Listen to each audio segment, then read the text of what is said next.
तोरा सहेली से। अच्छा तू तो प्यार करत तारू एगो तेली से, तो हमर काम चलता तारा सहेली से। अरे तो जाना चलावा नेक्स्ट टाइम में तू आवो।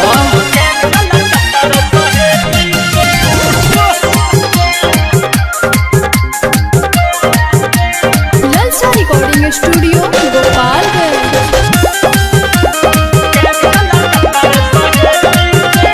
बिगड़ल बालो तो हवे शुरू के आदत, सारा लेकिन पर नजर मारे के एगो के यूज कलेला पर तू चाहेला दूसरा निहारे के साथा पे है हो गई। का कहले रे पगली बनो ना सती कैलू तू आती, हमरा पे फेकेलू जाल लेके सवाद फेरू ओकरा बाद हो गइलू दोसर के माल दूर रहो अबे चंदा चमेली से बुझला।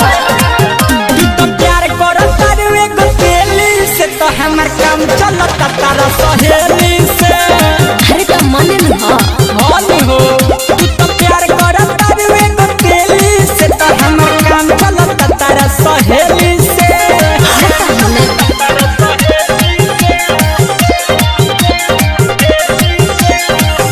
presented by Ragni Music। पूछू तू करो केहू मरो हमरा से काहे बतावेला, निर्मल योगेश भूले तो राजा हमरा पीछे काहे आवेला, साथा खत्म बाड़ो तू। एमे उमे के बुझन हमके, हमरा में बाधे रहू ना सच बात। तोरे ही जैसन जाके पटाई बोलई की तोरा से सुना रह। यारवा भेजता रोज बरेली से अच्छा। का बुझाई। ते तो प्यार करत रे एगो तेली से, तो हमर काम चलता तोरा सहेली से। अरे का कहता ते तो प्यार करत रे एगो तेली से, तो हमर काम चलता तोरा सहेली से। तो जा खोजतिया। हाँ, मैं presented by Ragni Music।